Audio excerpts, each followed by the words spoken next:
Bonjour, je m'appelle Sophie. Je suis atteinte de la maladie de Huntington. Okay. Je suis Sharon Bezeau, donatrice à la Société Huntington du Québec. Je suis Luc, je suis proche aidant de Sophie Laforêt.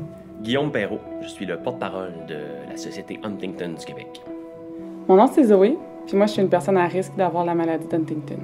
Francine Lacroix, directrice générale de la Société Huntington du Québec. Donc, Hélène Letellier, une ex-personne à risque. Pour moi, la maladie d'Huntington, c'est une maladie neurodégénérative qui affecte le contrôle moteur.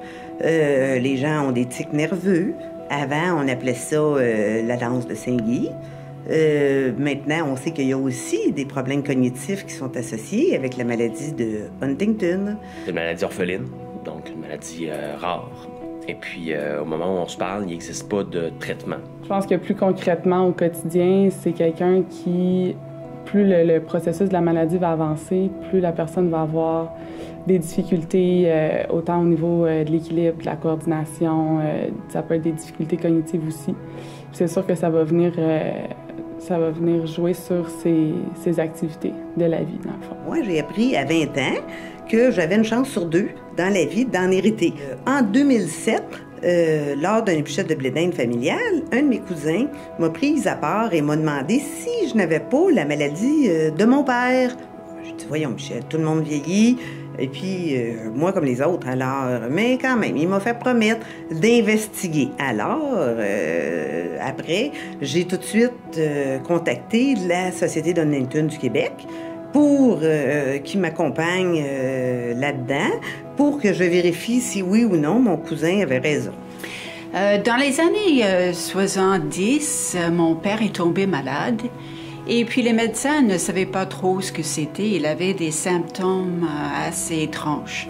Jusqu'à peut-être quelques années plus tard où ma sœur est tombée malade et puis elle avait exactement les mêmes symptômes. Alors c'était mon mari qui m'a conseillé de contacter la Société Huntington. Non seulement pour avoir de l'information, mais aussi pour un soutien moral, si tu veux, psychologique. J'ai eu finalement le test, la prise de sang qui permet de dire, de vérifier, voir si on a la maladie ou non. C'est sûr que quand on reçoit ça, ben il faut quand même intégrer ça dans notre quotidien. Puis la première année, c'est toujours une année d'acceptation. Donc, fait qu'on a besoin d'eux, puis ils sont là. Ils nous accompagnent là-dedans. Alors, ça fait du bien de se sentir entouré dans cette épreuve-là.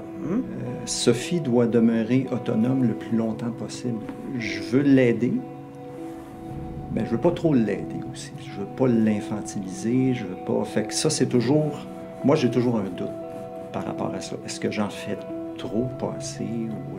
J'ai été parmi les premiers du monde à faire le test prédictif et en 90 et le test génétique en 96 pour apprendre que, en fin de compte, je n'avais pas la maladie. Je portais pas le gène de mon père. Moi, je suis quand même au début de la maladie, ça paraît moins pour l'instant, mais j'ai quand même beaucoup de problèmes d'équilibre, de coordination. J'ai moins de contrôle moteur, j'ai moins de mémoire, puis imaginez, je suis plus gaffeuse qu'avant. Alors, c'est plus une gaffe par jour, mais au moins deux. Hein? Les défis d'un proche aidant au quotidien, c'est plus... dans mon cas, je l'attribue plus à être à l'écoute. Peut-être un autre défi que j'ai, mais je n'arrive pas à bien cerner pour le moment, c'est de ne pas m'oublier, moi. Ma présence auprès de Sophie, pour moi, c'est même pas une option. C'est important parce que Sophie, c'est ma conjointe de vie. C'est ma complice de toujours, de tous les jours. Je suis avec elle, j'ai eu mes enfants. Les défis pour une personne comme moi qui est à risque de développer, bien, c'est sûr que moi, présentement, j'ai décidé de ne pas faire le test, vu que j'ai l'impression que présentement, ça n'a pas d'impact sur ma vie actuelle, mais c'est sûr qu'il y a toujours la petite incertitude. Est-ce que je l'ai? Est-ce que je ne l'ai pas? Ben, être à risque de développer la maladie Huntington, c'est comme assez troublant. C'est sûr que il y a plusieurs choses. Tu as vraiment peur. Tu as vu un modèle finalement de ce que c'était, puis tu as juste ultra peur de vivre la même affaire. Je pense qu'il faut que tu sois à une étape de ta vie où tu es prête à faire le test, puis surtout prêt à recevoir ce diagnostic-là. Quand je me suis approchée de la trentaine, c'est là, moi, que ça m'a vraiment... c'était comme, OK, là, je fais quoi, là, dans la vie? C'est là que ça m'a plus choquée, puis que j'ai commencé à faire des démarches, que je vous ai contactées par courriel. Puis c'est comme ça que j'ai réussi à faire du jumelage avec 2 personnes incroyables, 2 personnes qui vivaient un petit peu la même histoire que moi, puis en même temps, bien, c'est là que ça m'a mis vraiment dans le processus de me dire, OK, bien, moi, je veux passer le test, puis je veux avoir le résultat, puis... Je dirais que c'est sûr que ma famille est très près de moi et je me dis que je veux pour eux être un exemple. Je me dis que la vie, bon, j'ai cette maladie-là, mais je vais vivre avec pareil, puis je vais continuer quand même. T'as pas envie de partager ça avec tout le monde, puis de toute façon, les gens qui t'en parlent, les 3/4 comprennent pas non plus ce que tu vis, puis l'impact réel que ça peut avoir. Alors que quand on parle à des gens qui vivent la même chose que nous, bien, on va plus droit au but, puis les gens nous comprennent mieux aussi. J'ai appris, je pense que le seul remède qui existe vraiment présentement, c'est tout le tissu humain, social qui est autour des personnes atteintes.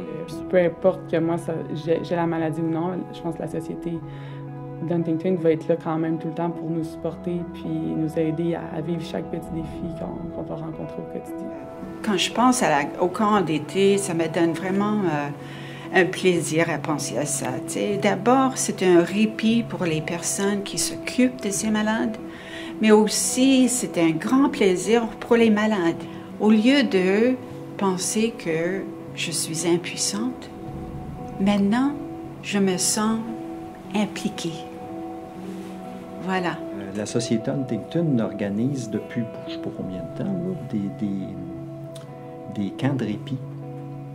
Puis à chaque année, je me faisais appeler, ça revient 2 fois par année, je me faisais appeler systématiquement, Luc, est-ce que tu veux participer? Puis finalement, ben, c'est Sophie qui m'a même aidé à penser à moi. Elle a dit, là, Luc, tu peux y aller. Là. Il y a beaucoup d'avancées aussi au niveau génétique maintenant, fait que les gens peuvent avoir des enfants, mais en s'assurant que l'enfant ne porte pas le gène. J'ai énormément de gratitude d'être une ex-personne à risque. Puis ça nous a amené la belle petite Florence ici qui est pleinement en santé. Je suis vraiment contente que la chaîne se soit arrêtée là pour ce qui est de notre famille à nous. Je pense que c'est important que des gens qui ne sont pas justement touchés par la maladie, qui n'en ont pas dans leur famille, qui n'ont pas des personnes proches, soient mis en contact avec le fait que ça existe et soient touchés pour eux-mêmes, faire une différence. Et je remercie d'être dans la vie de ces gens-là parce que on ne fait pas que donner à la société. Moi, je trouve qu'on reçoit davantage de ces gens-là qui sont atteints de la maladie. Et je ne peux que demander à tout le monde de continuer à nous encourager comme ils le font actuellement. On a effleuré juste tout ce qu'on pourrait faire ensemble. J'ai bien hâte de voir ce que le futur nous réserve.